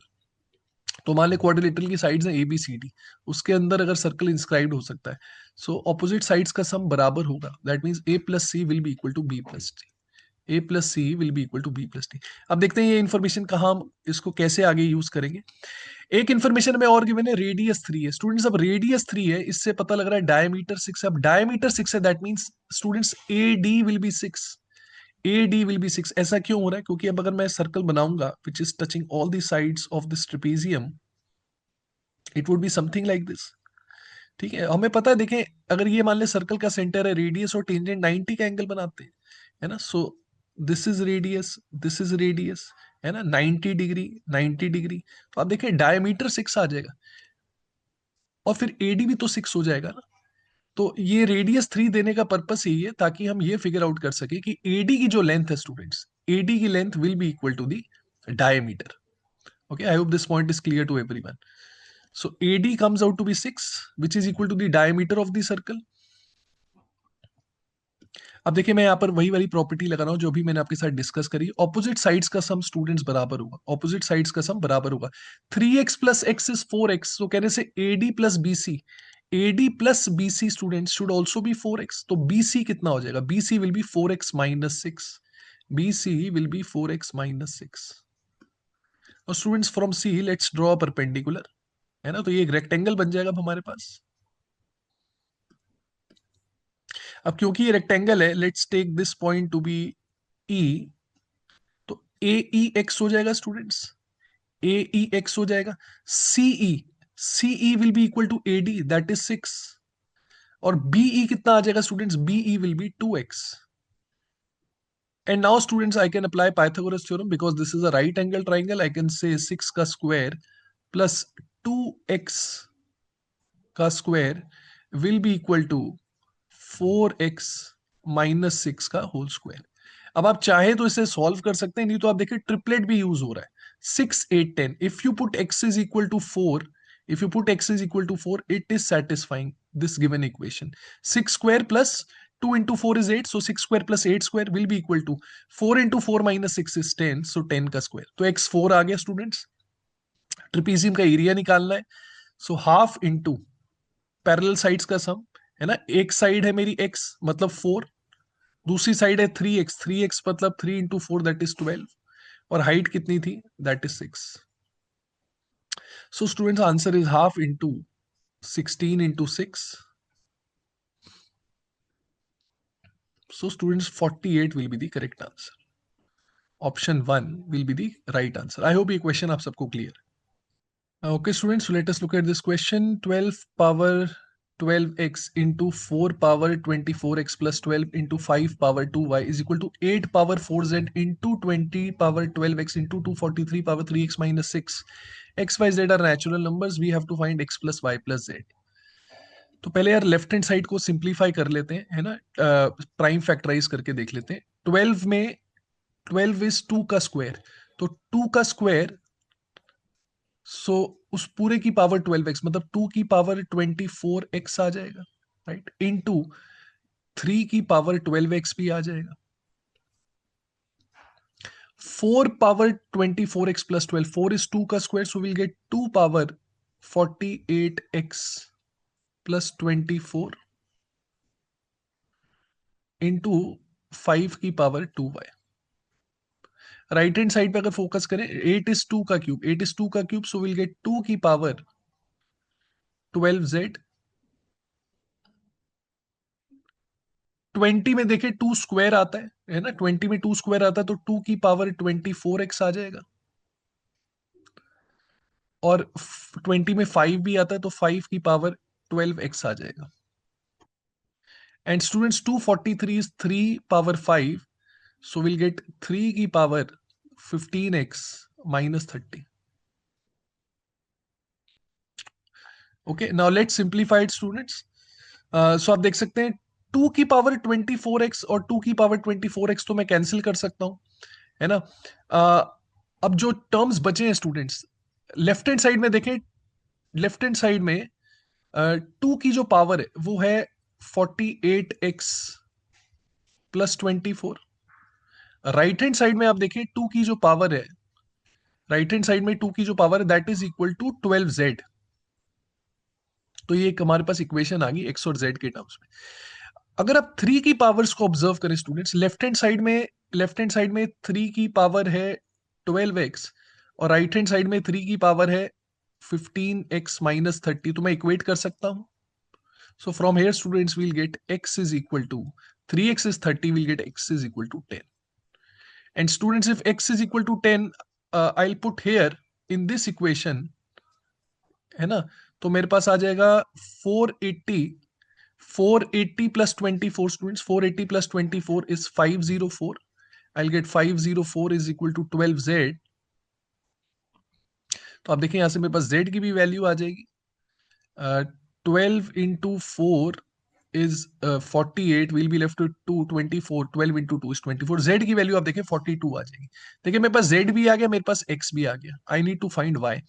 अब बस 5 की पावर्स को अगर मैं इक्वेट कर दूं लेफ्ट हैंड साइड और राइट हैंड साइड में, लेफ्ट हैंड साइड में 5 की पावर है 2y, और राइट हैंड साइड में 5 की पावर है, राइट हैंड साइड में 5 की पावर है 12x, so 2y is equal to 12x. And students, x we have already calculated, which is 10, so 12 into 10 is 120. Y comes out to be 60. तो मेरे पास x y z तीनों आ गए हैं. So answer will be students 10 plus 60 plus 42, and this students comes out to be 112. So 112 will be the correct answer. काफी easy question है. I hope ये question आप सबको clear है. Okay, students, so let us look at this question. Rahul starts on his journey at 5 p.m. at a constant speed so that he reaches his destination at 11 p.m. the same day. However, on his way, he stops for 20 minutes. After that, increases his speed by 3 kilometers per hour to reach on time. If he had stopped for 10 minutes more, he would have had to increase his speed by 5 kilometers per hour to reach on time. His initial speed in kilometer per hour. तो मान लेते हैं initial speed जो हमें निकालनी है kilometres per hour में, let it be x kilometres per hour. Time उसको 6 घंटे लगता है with speed of x, so can I से डिस्टेंस विल बी 6x. तो ये हमारा डिस्टेंस हो गया. अब देखिए आगे लिखा है on his way he stops for 20 minutes and after that increases his speed by 3 kilometers per hour to reach on time. तो अभी भी 6 घंटे ही लग रहे हैं. मान लेते हैं कि he travels for T hours before stopping for 20 minutes, है ना. ये जो 20 मिनट का ब्रेक लिया है उससे पहले मान लेते हैं उसने T hours ट्रेवल किया. सो इन T hours distance covered will be xt. अब देखिए कितना टाइम बचा है. टोटल टाइम अभी भी 6 घंटे लग रहा है, उसमें से T hours ऑलरेडी कम हो चुके हैं और he also stops for 20 minutes. So 20 minutes in hours is 1/3 of an hour. तो ये 1/3 ऑफ एन आवर ये भी टाइम निकल गया है. Now this is the time left and for this much time he is travelling with the increased speed which is x+3, है ना. तो टोटल डिस्टेंस कितना हो जाएगा x into T plus 6 - t - 1/3 into x+3. Now distance is same, so we can equate them. So let's solve this, students. So 6x is equal to xt plus, up 6 - 1/3 I can say is 17/3. So 17/3 minus t into x+3. 6x is equal to xt plus 17x/3 plus 17 minus xt minus 3t. आप देख सकते हैं x T cancel हो जाएगा. 6x minus 17x/3 will be x/3. x/3 students will be equal to 17 minus 3t. ये हमारी पहली equation आ गई. Okay, now let's use the second condition. देखिए डिस्टेंस तो अभी भी 6 इंटू एक्स है which is speed into time, और हमने एज्यूम किया हुआ है कि he travels for T hours with speed of x, है ना. Before taking a break he travels for T hours. तो T hours में कितना डिस्टेंस कवर कर लिया हुआ xt. And now it is given if he takes a break of 30 minutes. 20 minute की जगह अगर 30 मिनट ब्रेक ले लेता तो 30 मिनट मतलब हाफ एन आवर. तो अब दूसरे केस में जो ब्रेक है that is of half an hour. अब देखिए कितना टाइम निकल गया है. टाइम अभी भी टोटल 6 घंटे लग रहे हैं. तो 6 घंटे में से T hours भी कम हो गए and another half an hour we need to reduce. Now this is the remaining time. Okay, now for this much time he is traveling with the speed of x+5. Now let's use this equation students. यहां से हमारे पास एक equation और आ जाएगी x और t के terms में. इसको सॉल्व कर लेते हैं. 6x will be equal to xt plus 6 - 1/2 is 11/2. सो 11/2 minus t into x+5. 6x will be equal to xt plus 11x/2 plus 55/2 minus xt minus 5t. xt gets cancelled, and students from here we can say 6x minus 11x/2. 6x minus 11x/2 is x/2, which is equal to 55 minus of 10t divided by 2. तो ये 2 भी मैं cancel कर सकता हूं. तो मेरे पास एक दूसरी इक्वेशन आ गई, x is equal to 55 minus of 10t. तो अब ये दो इक्वेशन यूज कर लेते हैं यार. देखिए यहां से मैं कह सकता हूं x की वैल्यू कितनी हो जाएगी. यहां से मैं कह सकता हूं x की वैल्यू विल बी 51 minus 90, और यहां से x की वैल्यू है 55 minus 10t. Let's equate it. So we'll get t is equal to 4. And students, we need to find x. So if t is equal to 4, let's put t is equal to 4 here. We'll get x is equal to 55 minus 40. So students, 15 will be the correct answer, which is option 1. काफी lengthy question था, but I hope अब ये question आप सबको clear है. Thank you.